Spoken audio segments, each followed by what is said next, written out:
Okay, we've got a number of slides to go through. Let's go to the first one, data released over the European session. Okay, well, for a change, we'll start here in the UK. We haven't done that for a while, have we? We haven't, no. We've been focusing on mostly on all points east.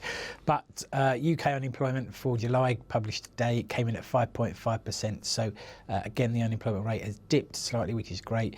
That beats the forecast of 5.6% and the prior read of 5.6%. So there's a feather in the cap for the interest rate hawks, I would suggest.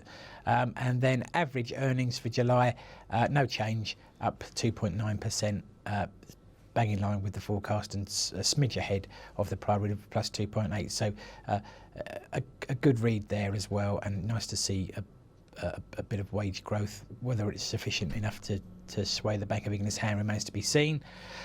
But if we move into Europe then, and we look at some of the inflation data that came out of there this morning, so Eurozone CPI, this is the core number for August, and we look here on the year-on-year basis, so August 2015 versus what it looked like in August 2014, and prices have risen by 0.9% over that period. That's below the forecast of plus 1% and the prior read of plus 1%.